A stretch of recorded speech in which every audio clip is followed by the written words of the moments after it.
दाता जान हमको दीजिए। हे सत्यार्थ प्रकाश एक अध्ययन इसके 7वें आपका स्वागत है। पिछली बार हम जो सत्यार्थ प्रकाश की पीडीएफ फाइल मैंने आपको भेजी है उसके पृष्ठ संख्या 23 पर हम थे। पीडीएफ की पृष्ठ संख्या 15 दिखाता है। इसके सबसे अंतिम पैराग्राफ को हमने देखा ही था, उसको दोबारा देख लेते हैं। ओम शांति शांति शांति। इसमें 3 बार शांति पाठ का यह प्रयोजन है कि त्रिविध ताप अर्थात इस संसार में 3 प्रकार के दुख हैं। एक आध्यात्मिक, जो आत्मा शरीर में अविद्या, राग, द्वेष, मूर्खता और ज्वर पीड़ादि होते हैं। यहाँ आध्यात्मिक से जिसमें आत्मिक लगा है उससे अर्थ होना चाहिए मुझे स्वयं को अपने आप, जब मैं किसी और को दोष न दे सकूं तो जो दुख मुझे होते हैं।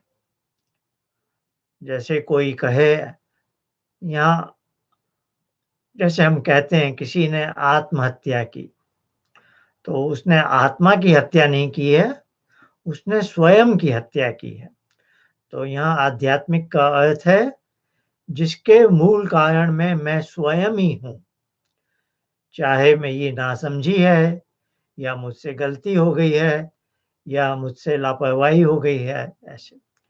तो महर्षि उदाहरण देते हैं, अविद्या, अज्ञान के कारण या जो मानसिक हमारे दोष होते हैं, राग, द्वेष, मूर्खता और जो पीड़ादि, जो शरीर के, मैंने कुछ गलत खा लिया, कपड़े कम पहने थे और शीत में चला गया बाहर, तो इस तरह से जो मुझे दुख हो जाता है वो कहलाता है आध्यात्मिक। दूसरा है आधि भौतिक, जो मुझे दूसरों से दुख होता है, दूसरे चेतन प्राणियों से। तो जैसे किसी पशु ने काट लिया, सांप ने डंक मार दिया या किसी और व्यक्ति ने मुझ पर ईंट पत्थर फेंक दिए या और कुछ कटु वचन बोला या जो भी है। तीसरा है आधि दैविक, जो सृष्टि के, जो प्रकृति के परमाणुओं के द्वारा है, जिसको हम एक्ट ऑफ गॉड बोलते हैं। जैसे बहुत अधिक वृष्टि हो गई और बाढ़ आ गई, भूकंप आ गया, इत्यादि इत्यादि। तो जो अतिवृष्टि, अति शीत, अति उष्णता मन और इंद्रियों की अशांति से होता है, इन 3 प्रकार के क्लेशों से आप हम लोगों को दूर करके कल्याणकारक कर्मों में सदा प्रवृत्त रखिए। ये जो प्रथम समुल्लास के आरंभ में जो 2 मंत्र थे, उनके अंत में ओम शांति शांति शांति का पाठ है। तो उन मंत्रों के अर्थ हम देख चुके हैं। उन मंत्रों में परमेश्वर के जो जो नाम थे वो हमने देखे हैं। तो आगे लिखते हैं वो, क्योंकि आप ही, आपसे यह मतलब है ये लेखक या पाठक या लेखक या वक्ता ईश्वर से जो प्रार्थना कर रहा है, ईश्वर को बोल रहा है, क्योंकि आप ही कल्याण स्वरूप, सब संसार के कल्याणकर्ता और धार्मिक मुमुक्षुओं को कल्याण के दाता हैं। मुमुक्षु शब्द का अर्थ है जो मुक्ति की इच्छा रखते हों। जैसे पिपासा, जिज्ञासा, जानने की इच्छा। तो इसमें जो पहला व्यंजन होता है उसका द्वित्व हो जाता है। तो मुक्ति की इच्छा रखने वाले को कहेंगे मुमुक्षु। तो जो मनुष्य इस संसार के जन्म मरण के चक्कर से बाहर निकलना चाहते हैं, और इसके लिए प्रवृत्त होते हैं, तो ऐसा व्यक्ति परमात्मा से कह रहा है कि आप धार्मिक मुमुक्षुओं को कल्याण के दाता हैं, उनका कल्याण करते हैं। इसलिए आप स्वयं अपनी करुणा से सब जीवों के हृदय में प्रकाशित होइए, जो आज की भाषा में हम कहेंगे प्रकाशित होइए। प्रकाशित होइए कि जिस सब जीव धर्म का आचरण कि सब जीव धर्म का आचरण और अधर्म को छोड़ के परमानंद को प्राप्त हों और दुखों से पृथक रहें। तो ओम शांति शांति शांति 3 बार कहने का तात्पर्य है कि हम दुखों से दूर हों और ईश्वर से जुड़ जाएं। तो जो ईश्वर सच्चिदानंद स्वरूप है, उसके आनंद का हमें भी रस प्राप्त हो। आइए अगले पृष्ठ पर जा रहे हैं। यह पृष्ठ संख्या 24 है और पीडीएफ फाइल की पृष्ठ संख्या 14 है। सबसे ऊपर लिखा है सूर्य आत्मा जगतस्थ सुषच्च। अब 19 नाम अभी तक बताए दिए गए हैं। अब 20वां ईश्वर का 20वां नाम बताया जा रहा है, जो सूर्य है। तो उसके प्रमाण स्वरूप एक ऋग्वेद का यह मंत्र है। ऋग्वेद का जो अंतिम सूक्त है उसे संगठन सूक्त कहते हैं। उसके पहले का जो सूक्त है उसमें 3 मंत्र आते हैं जो संध्या में भी अघमर्षण मंत्र कहलाते हैं। तो पहला मंत्र है इतं सत्यं च विद्यात्, दूसरा है समुद्राद् वर्णादधि संवत्सर, तीसरा है सूर्य आत्मा जगतस्थ। सूर्य चंद्रमसौ धाता यथा पूर्वम कल्प देवंच पृथ्वींच अंतरिक्ष। नहीं, मैं गलत बोल गया। इन मंत्रों में ये नहीं है। यह है संध्या में ही उपस्थान मंत्र जो है, वो मनसा परिक्रमा के 6 मंत्र जो अथर्ववेद के हैं, उसके बाद उपस्थान मंत्र है। तो पहला है उद्वयम तमसस्पति, दूसरा है उदुत्यम जात वेदसम, तीसरा है सूर्य आत्मा जय चित्रम देवानाम उद्गादनीकम चक्षुमित्यस्य वर्णस्य अग्नि आप्याद्यावा पृथ्वी अंतरिक्षम सूर्य आत्मा जगतस्तस्थुषश्च। तो यह उस मंत्र का जो अंतिम अंश है वो है सूर्य आत्मा जगतस्तस्थुषश्च। इसके पद बनेंगे सूर्य आत्मा जगत तस्थुष च। इस यजुर्वेद के वचन से जो जगत नाम प्राणी चेतन और जंगम अर्थात जो चलते फिरते हैं, तस्थुष अप्राणी अर्थात स्थावर जड़ अर्थात पृथ्वी आदि हैं, उन सबके आत्मा होने और स्वप्रकाश स्वरूप स्वप्रकाश रूप सबके प्रकाश करने से परमेश्वर का नाम सूर्य है। तो यजुर्वेद के इस मंत्र का प्रमाण देकर बोल रहे हैं कि ईश्वर के बारे में कि ईश्वर कैसा है, जो इस सृष्टि में 2 भाग किए गए। एक को कहा जगत। जगत शब्द भी हमारी संस्कृति वैदिक संस्कृति का एक अनूठी शैली का द्योतक है। जगत सृष्टि को कहते हैं, इस यूनिवर्स को कहते हैं, सारे संसार को, सारी सृष्टि में जितना कुछ है उसको जगत कहते हैं। तो यह जगत, ज है यानी यह जन्म लेता है, ग है अर्थात यहाँ सब चीजें गमन करती हैं, कुछ समय तक चलती फिरती हैं, त फिर तिष्ठति यानी बैठ जाती हैं। तो इस सृष्टि को जगत इसलिए कहते हैं कि यहाँ सभी चीजें जन्म लेकर उपस्थित होती हैं, कुछ समय तक चलती फिरती हैं और फिर वो बैठ जाती हैं, चलना फिरना उनका बंद हो जाता है। तो विशेषकर ये हम प्राणियों पर लागू होता है। जो चेतन प्राणी हैं जो हम जन्म लेते हैं, फिर चलते फिरते हैं, फिर एक दिन हमें मृत्यु आ जाती है, तो हम डेड बॉडी बन के एक जगह बैठ जाता है। तो उस जगत के बारे में इन्होंने क्या कहा? प्राणी, चेतन और जंगम, अर्थात जो चलते फिरते हैं। तो इस सृष्टि में जो कहते हैं ना, सेंटिएंट वर्ल्ड एंड इनसेंटिएंट वर्ल्ड, एक जड़ जगत है और एक चेतन जगत है। मनुष्य, पशु, पक्षी ये सब चेतन प्राणी हैं। तो वह परमात्मा कैसा है? वह आत्मा है इन सब का, यानी वो उसकी केंद्र सत्ता है कि वह दोनों प्रकार की जो वस्तुएं हैं इस जगत में, चेतन प्राणियों की और जो अचेतन है उनको कहा है तस्थुषा। जैसे यह पृथ्वी है, सूर्य है, आदि आदि। इन सब का वो आत्मा है, अर्थात इन सब के अंदर जो कुछ भी गुण है, जो इनकी कैरेक्टरिस्टिक्स हैं इनकी, वो सब परमात्मा ने दी हुई हैं। अतः वह केंद्र सत्ता है, केंद्र में वो है, वही उनका आत्मा है। जैसे मेरे शरीर का आत्मा यदि चला जाए तो ये शरीर कोई काम नहीं करता, वैसे ही परमात्मा इस सारी सृष्टि का आत्मा है कि उसी की गतिविधि से सब कुछ हो रहा है।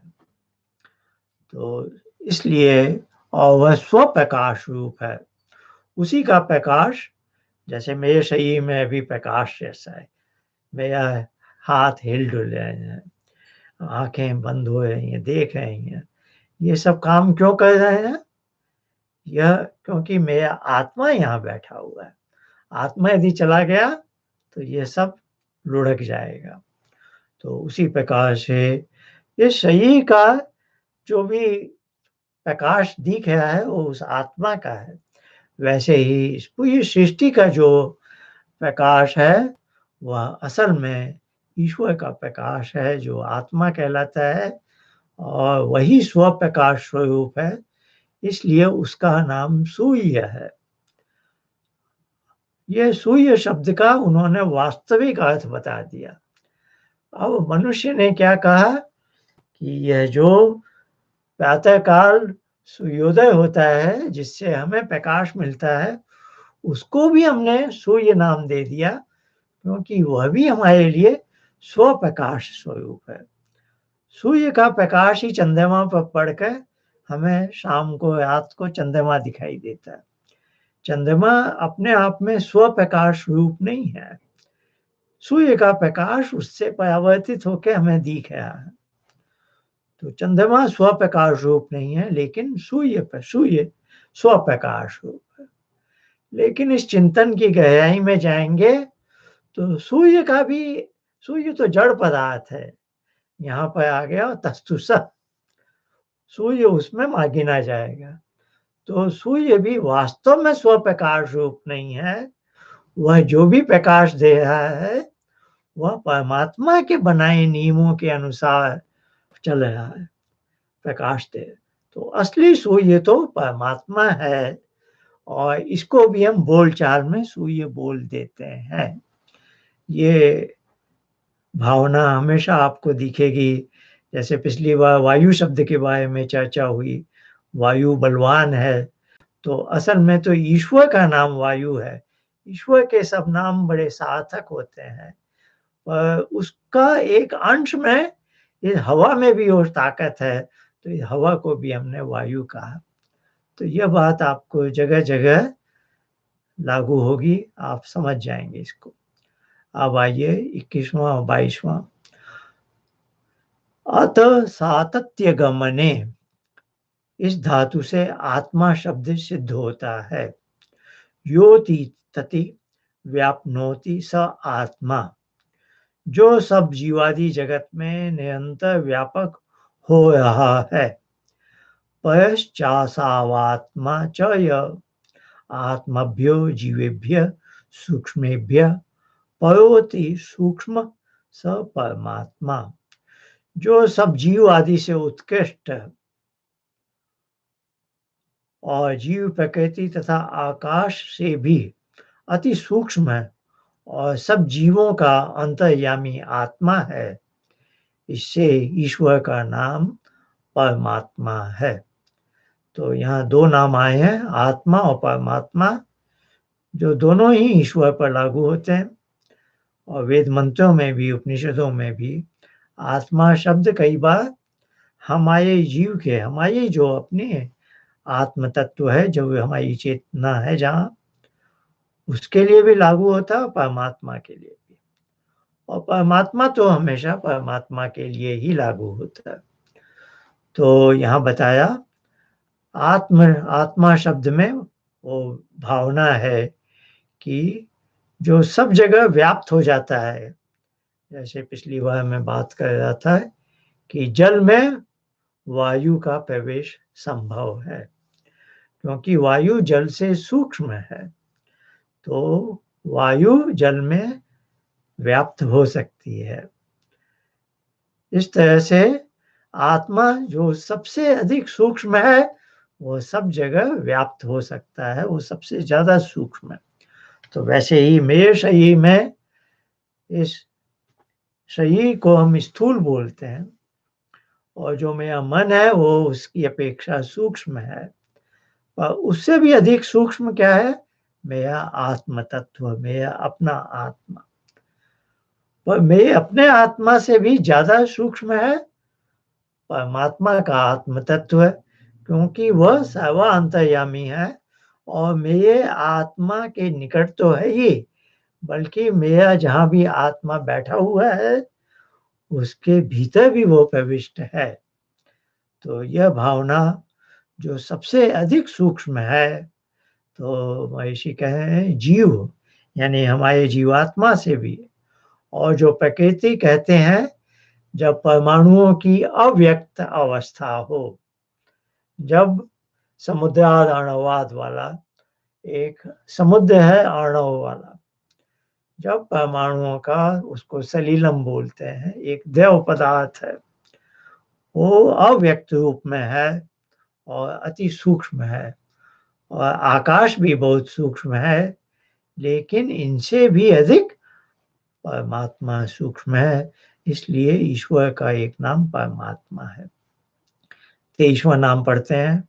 सामर्थ्य वाले का नाम ईश्वर है। यह ईश्वरेषु समर्थेषु परमः श्रेष्ठ स परमेश्वर। जो ईश्वर अर्थात समर्थों में समर्थ, जिसके तुल्य कोई भी न हो, उसका नाम परमेश्वर है। तो ईश्वर शब्द सामर्थ्य के अर्थ में है, स्वामित्व के अर्थ में है, जिसका सब जगह शासन चल रहा है उस ढंग से, और उस सब में भी सबसे परम सर्वोच्च कोटि का जो है, तो इसलिए परमात्मा का नाम परमेश्वर है। 24वां पढ़ते हैं। 24वां नाम है सविता का। धातु बता रहे हैं शुई अभिशवे।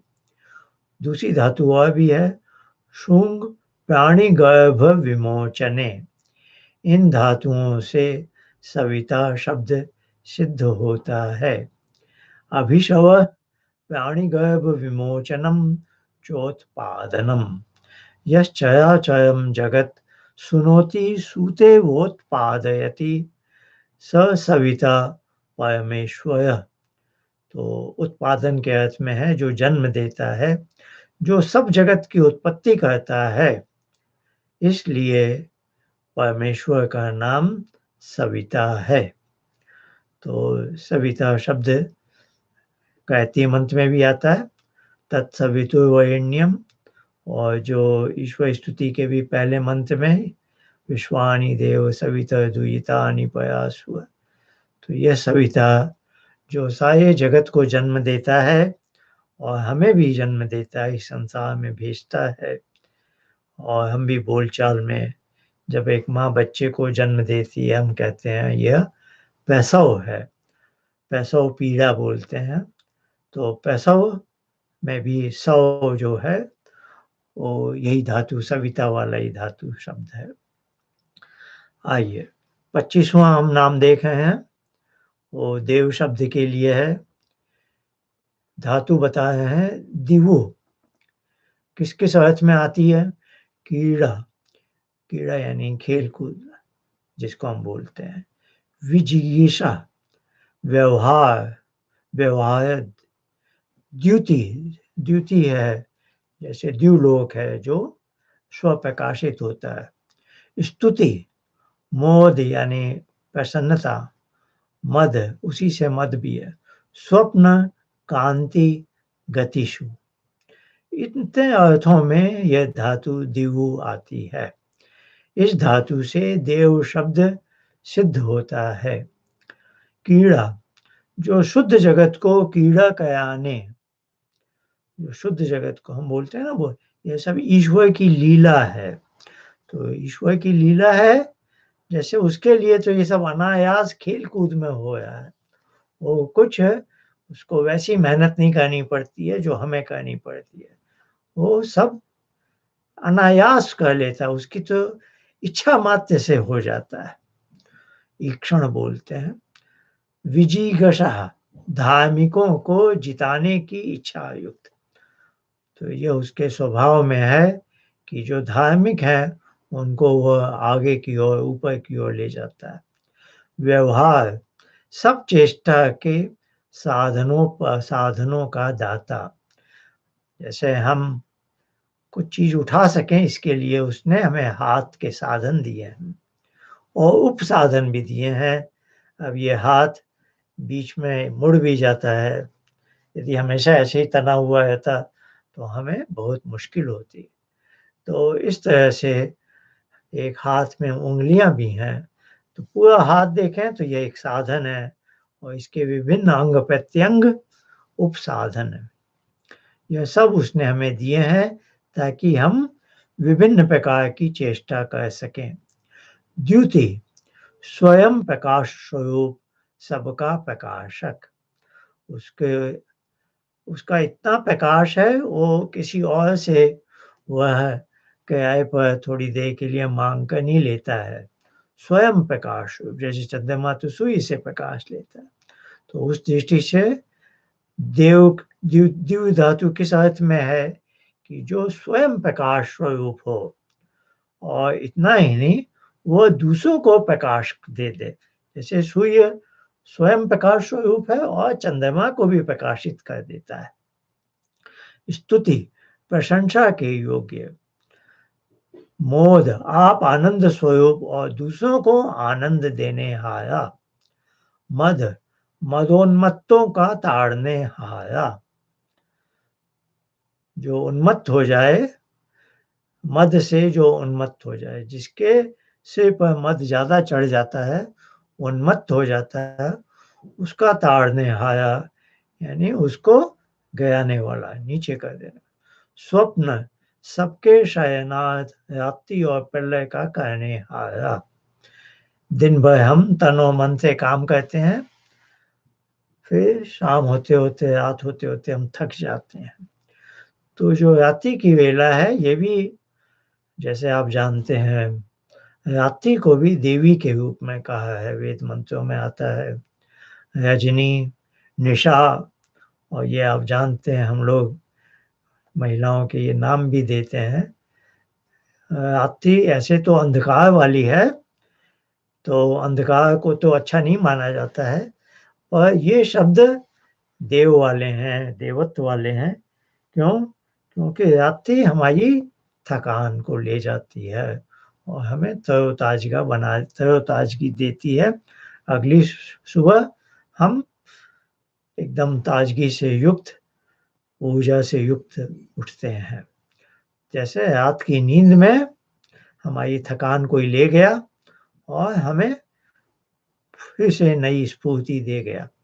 तो इसलिए वह देव का ही गुण है, देव देने के अर्थ में है, तो उसने हमसे थकान ले ली और हमें स्फूर्ति दे दी।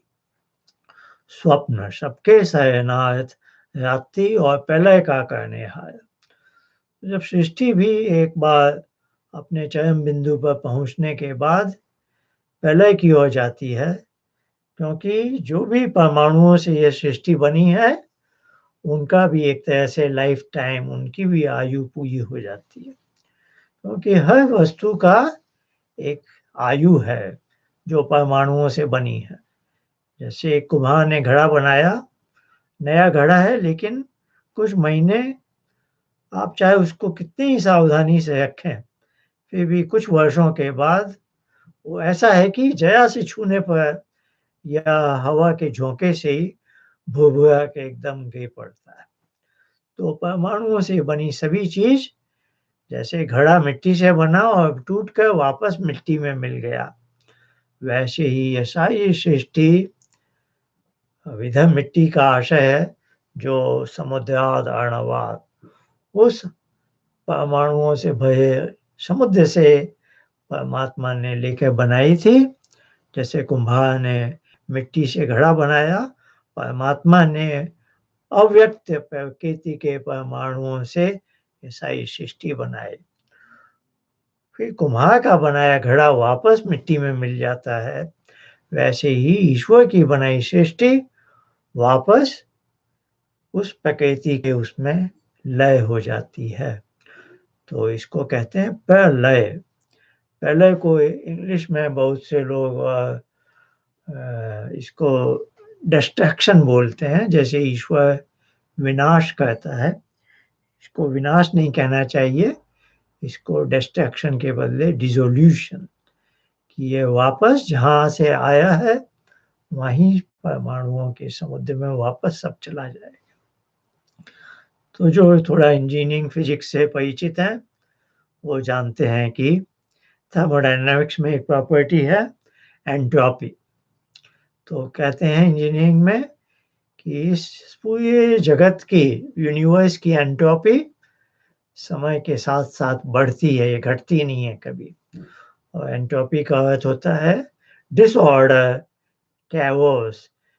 हर परमाणुओं के अंदर जो एक एक तरह की धारा है, लय है, उससे वे अलग होते जाते हैं, दूर छिटकते जाते हैं। तो एक समय ऐसा आता है, परमात्मा इन सबको वापस बोलता है, जहाँ से आप आए थे वहाँ से वापस जाओ। इसका नाम है प्रलय। जहाँ से आए उसी में लय हो जाना। पर उपसर्ग लगा है प्रकर्षण, यानी भली प्रकार से। देव शब्द का ही आगे अर्थ देखिए, कांति, कामना के योग्य। और गति, गति एक तो गमन वाली होती है और एक ज्ञान से भी हम कहते हैं ना, उसकी गणित में अच्छी गति नहीं है, यानी उसे गणित ज़्यादा अच्छा नहीं आता है। तो उस अर्थ में गति यहाँ क्या कहा है, ज्ञान स्वरूप।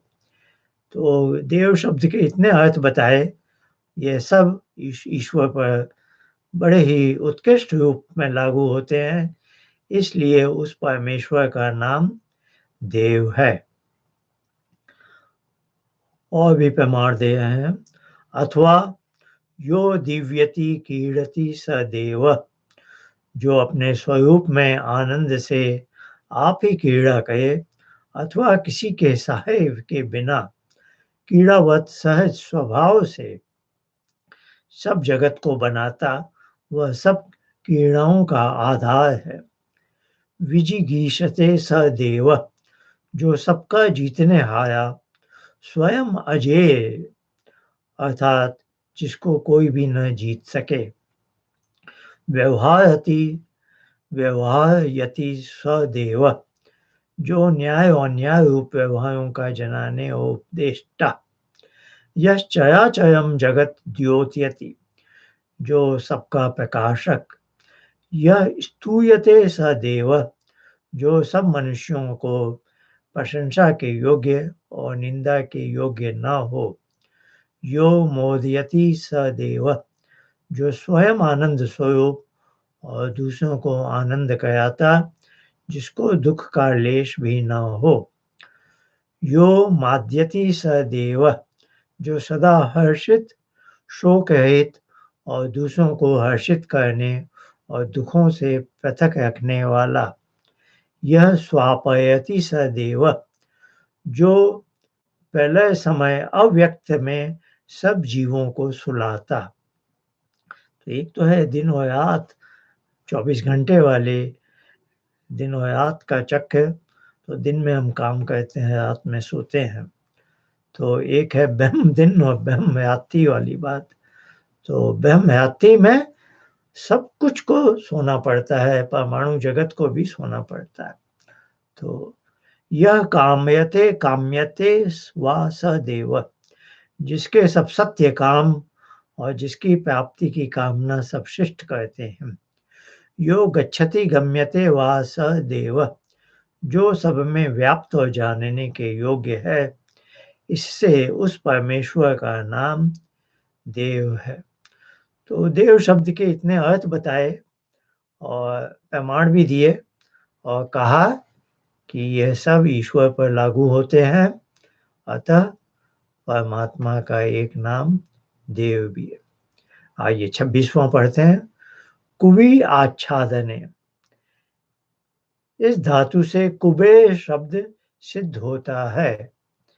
यह कुंभति स्वव्याप्त्याच्छादयति स कुबेरो जगदीश्वर, जो अपनी व्याप्ति से सबका आच्छादन करे, इससे उस परमेश्वर का नाम कुबेर है।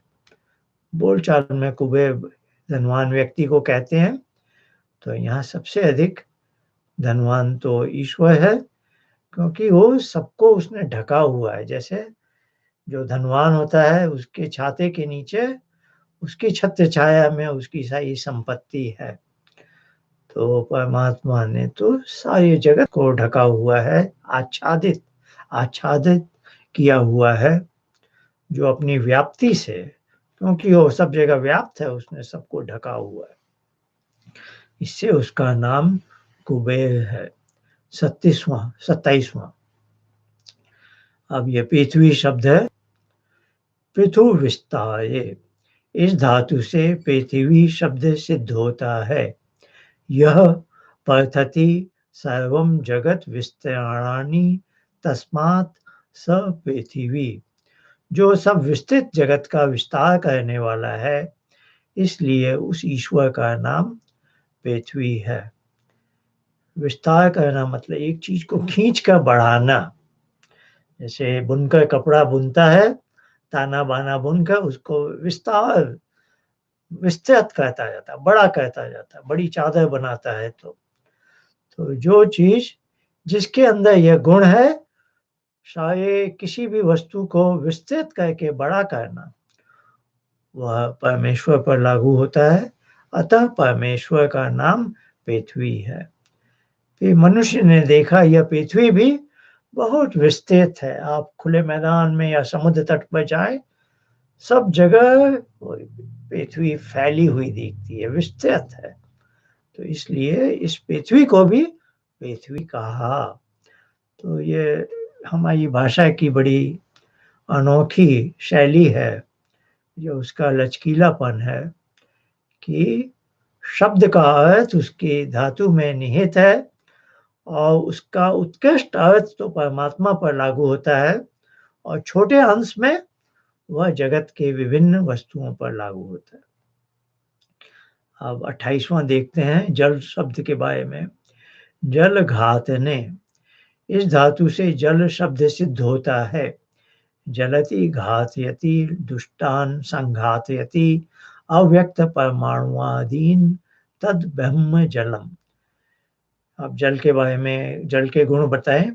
जो दुष्टों का ताड़न और अव्यक्त तथा परमाणुओं का अन्य संयोग व वियोग करता है, वह परमात्मा जल संज्ञक कहलाता है।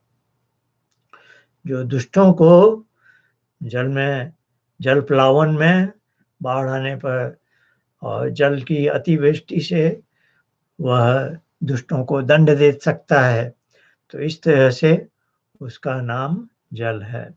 और एक बात इन्होंने कही, परमाणुओं का अन्य संयोग व वियोग करता है। संयोग भी कहता है, ये थोड़ी अटपटी सी बात है, संयोग भी और वियोग भी।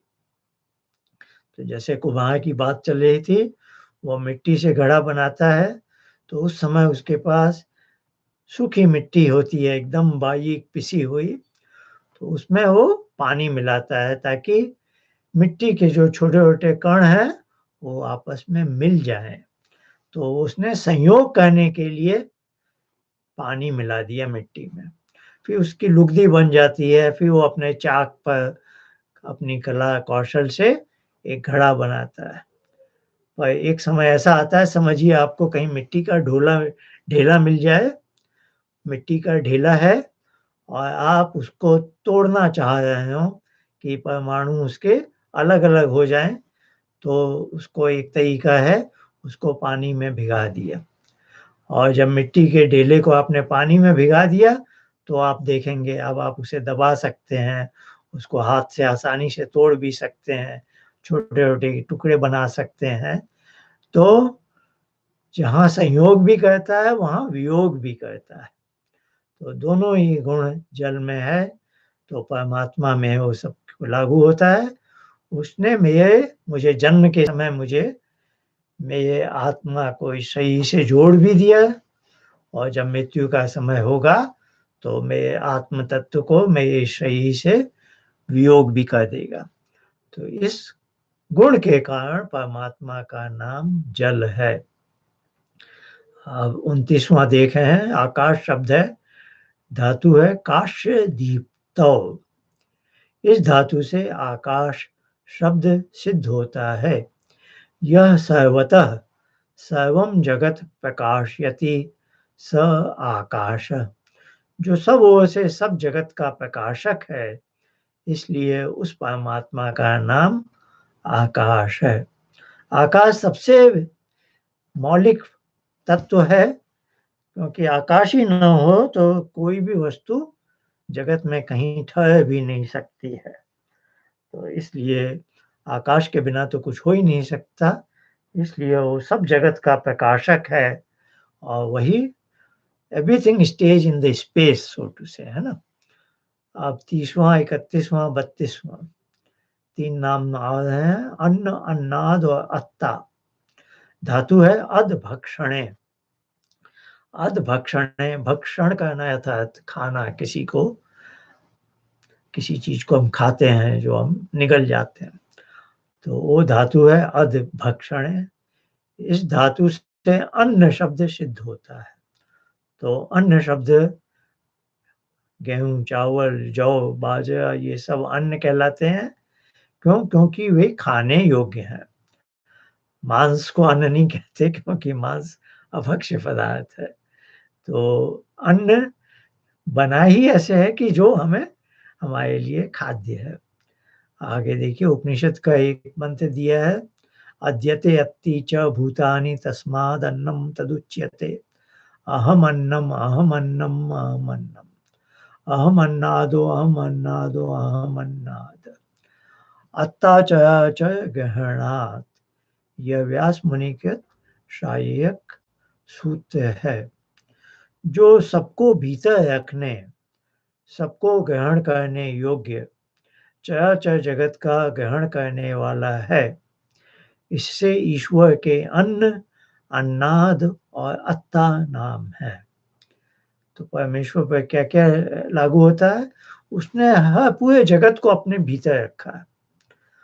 हम सबके लिए वो ग्रहण करने योग्य है और चराचर जगत का ग्रहण करने, और उसके लिए भी सारा जगत भी ग्राह्य है, ग्रहण करता है। इससे ईश्वर के अन्न, अन्नाद और अत्ता नाम है। और जो इसमें 3 बार पाठ है, सो आदर के लिए है। ये बता रहे हैं 3 बार जो पाठ आता है, वो किसी की, जैसे हम किसी का सम्मान करना चाहते हैं, तो उसको 1 बार, 2 बार, 3 बार भी बोलते हैं। महाराजाधिराज ऐसे कह के। तो वैसे ही सम्मान और आदर देने के लिए एकाधिक बार बोला जाता है। आगे लिखें, जैसे गूलर के फल में कृमि उत्पन्न होकर उसी में रहते और नष्ट हो जाते हैं, वैसे परमेश्वर के बीच में सब जगत की अवस्था है। तो अन्न शब्द इस अर्थ में भी था कि सबको भीतर भी रखता है और सब उसको ग्रहण भी करते हैं और वो भी सबको ग्रहण कर रहा है। तो ऐसे में उन्होंने एक जगत का उदाहरण दिया। गूलर के फल में छोटे-छोटे माइक्रो ऑर्गेनिज्म होते हैं, कृमि, वो उत्पन्न होते हैं, उसी में निवास करते हैं, उसी में नष्ट भी हो जाते हैं। वैसे जैसे कि ये पूरा परमेश्वर गूलर के फल जैसा है, सृष्टि के नाना पदार्थ और हम सब इसी में उत्पन्न हुए हैं। हम उसी सृष्टि परमेश्वर से ही ग्रहण कर रहे हैं और अंत में परमेश्वर हमें ग्रहण कर लेता है, ले लेता है। ये 33वां नाम पढ़े हैं, वसु। धातु है वस, निवास है। ये तो सामान्य शब्द है। निवास शब्द को हम सब जानते ही हैं, रहने के लिए, तो वास करना। तो वस निवासे इस धातु से वसु शब्द सिद्ध हुआ है।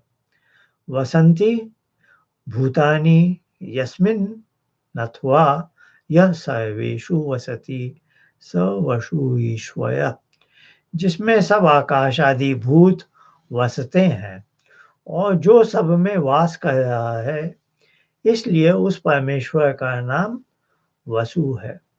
जहाँ हम वास करते हैं वहाँ से हमें आधार मिलता है, सपोर्ट मिल रहा है और जीवन यापन का सहारा भी मिल रहा है ना? जैसे वायु से हमें हमारा जीवन चल रहा है, तो वसु में वास की भावना में दोनों चीजें हैं, जो हमें रहने को जगह दे रही है और हमारे जीवन को भी आगे चला रही है। इसलिए उस परमेश्वर का नाम वसु है। 34वां हृदय अश्रु विमोचने।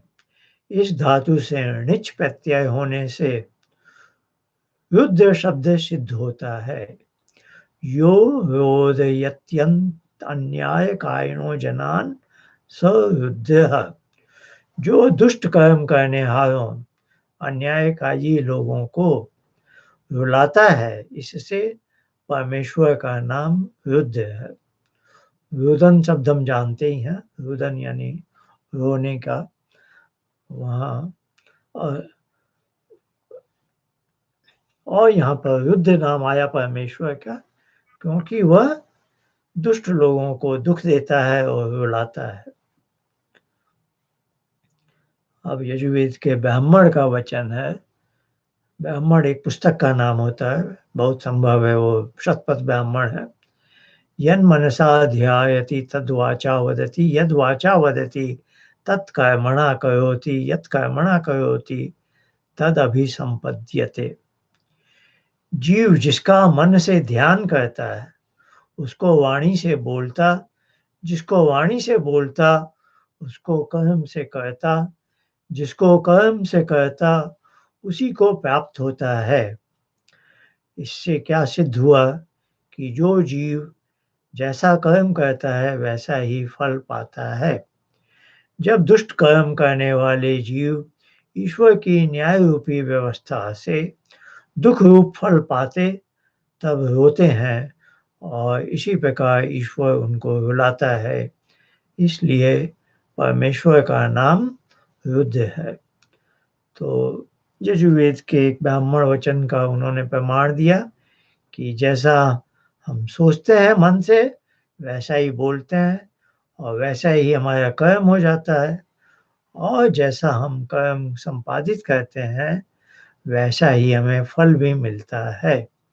तद अभिसंपद्यते। तो कर्म फल के बारे में, कर्म की गति का बताया।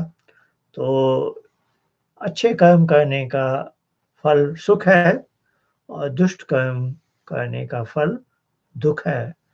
तो जब संसार में किसी को दुख ज़्यादा होता है, वह रोने लगता है और उस समय उसको समझना चाहिए कि संभवतः शायद उसे मालूम नहीं है कौन से गलत कर्म किए हैं उसने। कभी हमें पता चलते हैं, कभी हमें नहीं भी पता चलते हैं, लेकिन किसी गलत कर्म के कारण ही हमारी यह दुर्गति होती है। अब 35वां है, यहाँ पर नया नाम आ रहा है नारायण। आइए पढ़ते हैं, ये मनुस्मृति का एक श्लोक है। आपो नारा इति प्रोक्ता आपो वै नय सूनवः ता यदस्यायनं पूर्वं तेन नारायण स्मृतः। जल और जीवों का नाम नारा है।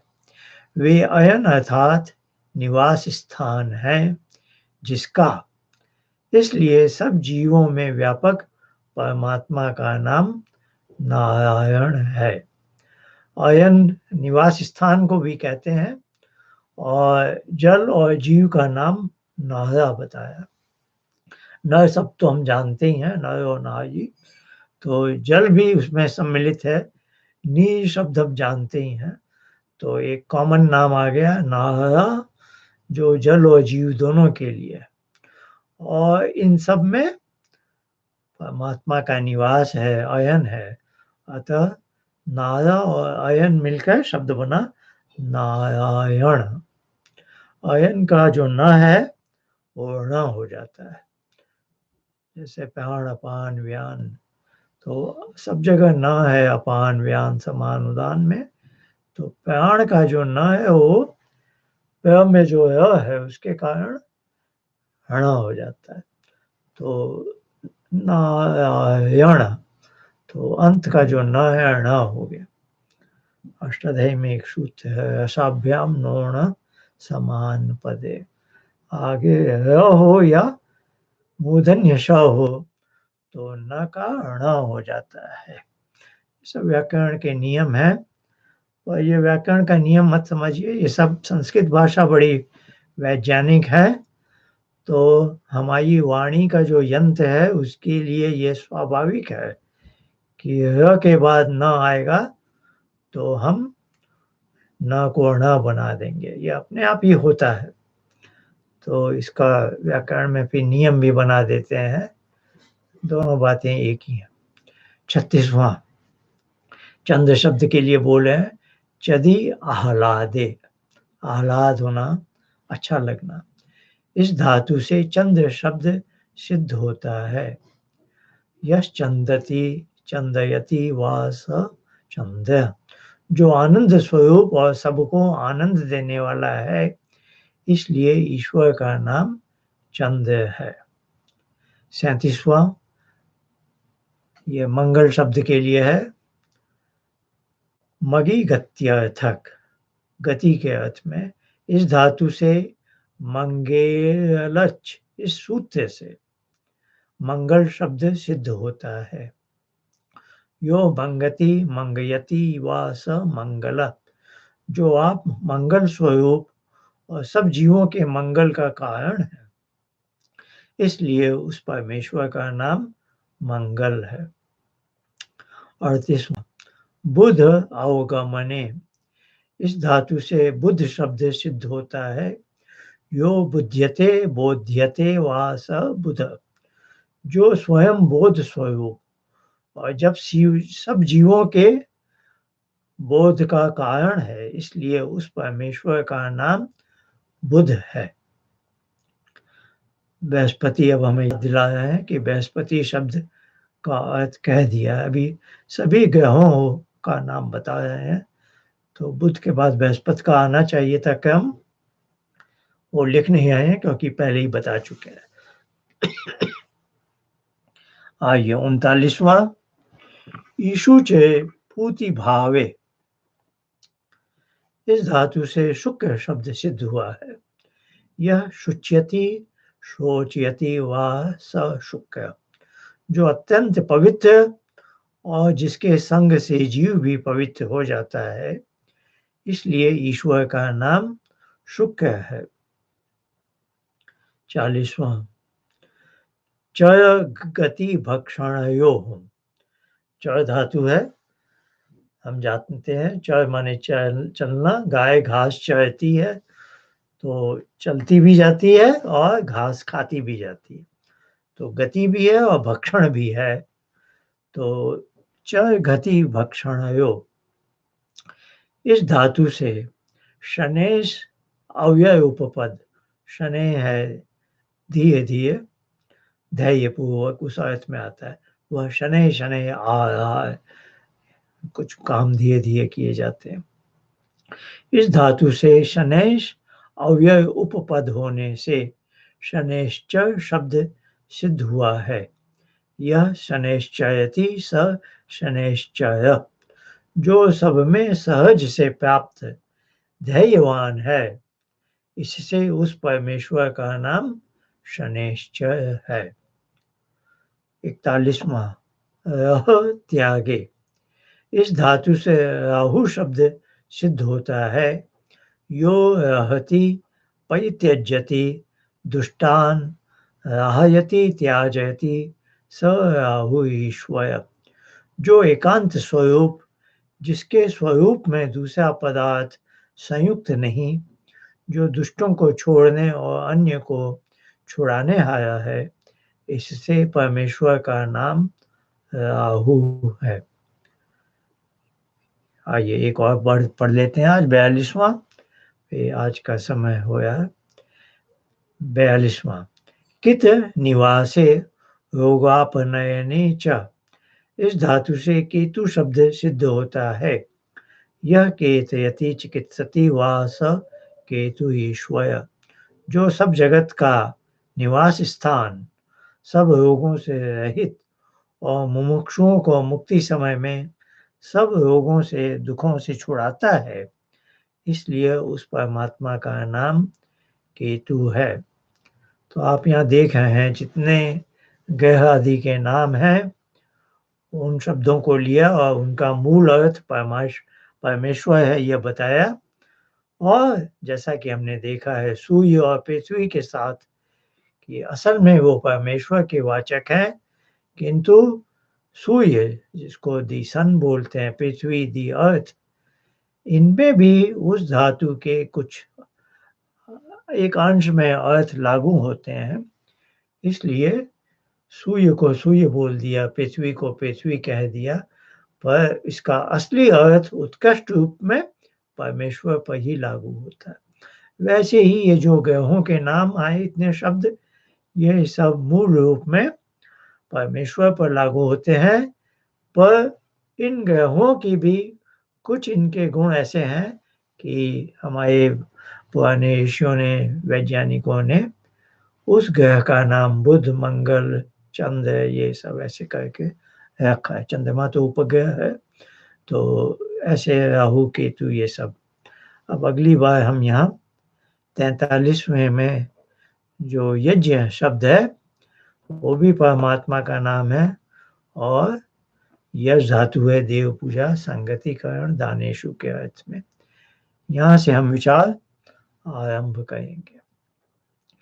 अब जैसा कि हम कहते आए हैं कई बार, इस 1 घंटे लगभग के सत्र के बाद थोड़ा समय उपासना में लगाना चाहते हैं। तो श्वेताश्वतर उपनिषद में 3 शब्द बहुत अच्छे आए हैं। अभिध्यानात्, योजनात्, तत्वभावात्। अभिध्यानात् यानी हम पहले ध्यान में जाएं। यहाँ लोग कुछ गलत समझ जाते हैं, वो समझते हैं कि ईश्वर का ध्यान करना है यानी ईश्वर के बारे में विचार, ईश्वर के गुणों का चिंतन आदि आदि। नहीं, ईश्वर का ध्यान करना है, इसका अर्थ है किसी और वस्तु का ध्यान ना होवे। तो इसको सांख्य में क्या कहा, ध्यानम निर्विषयम मनः, हमारे मन में कोई और विषय ना आए। तो जो भी कब मन में आए कुछ भी, तो अपने मन को कहा ओम, मन ही मन में, कि मुझे अभी कोई चीज से वास्ता नहीं है, मैं बस उसकी गोद में जाना चाहता हूँ। ये हो गया अभी ध्यानात। आप बड़े कॉन्शियस हो जाइए कि कोई भी सांसारिक कुछ भी चीज, जो कुछ भी मन आपके सामने लाना चाह रहा है, आप उसको वही आदेश दीजिए ओम। वो थक जाएगा, फिर आपके सामने कुछ भी नहीं लाएगा। और जब आपको ईश्वर से बहुत अच्छा गाढ़ प्रेम जिसको प्रीति कहते हैं, वो है, असल में है, तो आपके मन को मालूम है वो कुछ नहीं लाएगा। आप जब 20-30 मिनट का एक टीवी सीरियल देखते हैं, जो आपको बहुत पसंद है, तो उस पूरी अवधि में मन आपके सामने कोई और विचार कभी नहीं लाता, क्योंकि मन को मालूम है कि मेरे स्वामी को ये चीज़ बहुत अच्छी लगती।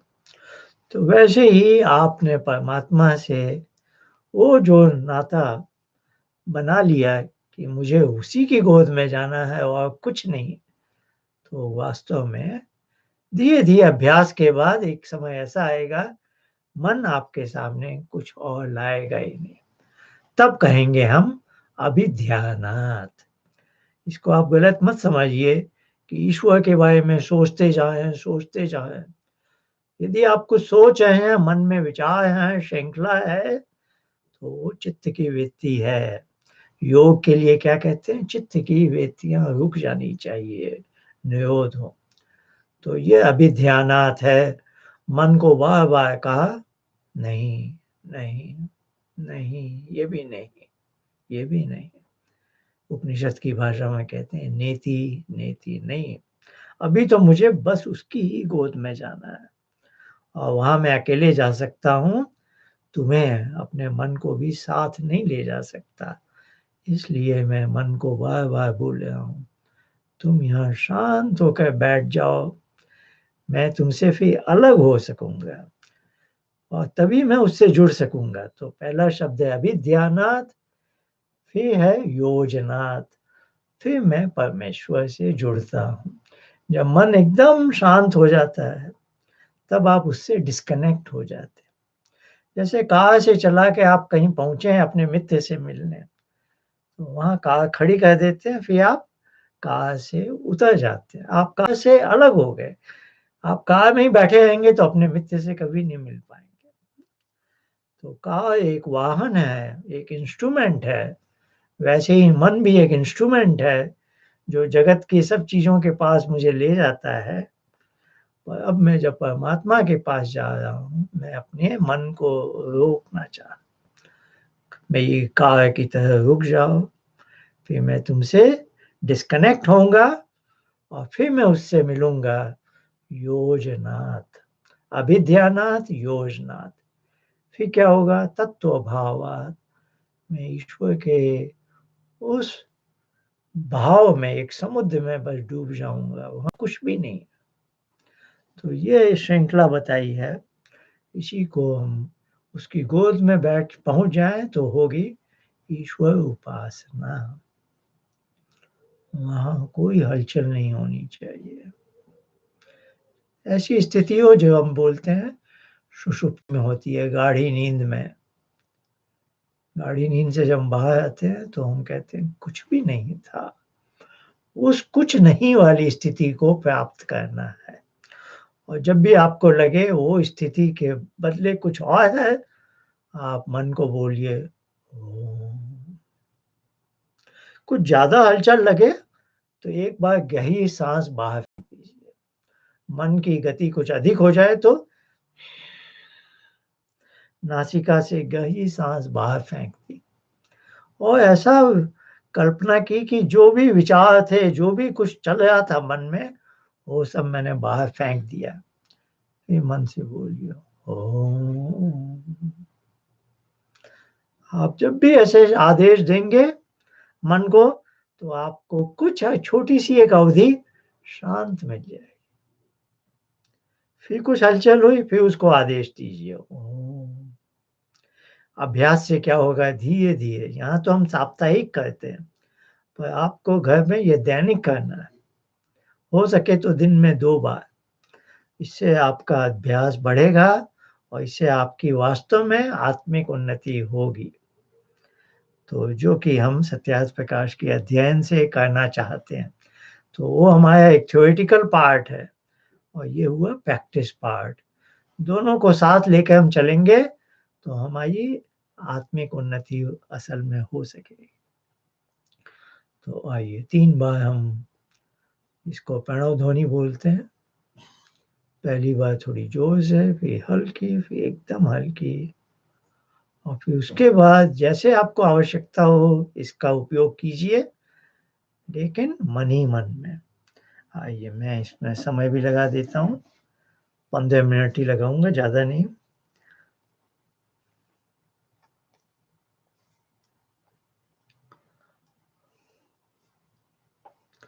पंद्रह मिनट। हाँ, चालू हो गई है घड़ी। आइए बोलते हैं। ओम।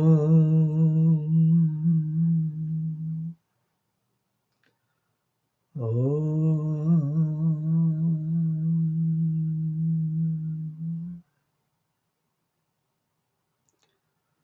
ओम।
आइए, ये हमारा 7वां सत्र समाप्त हुआ।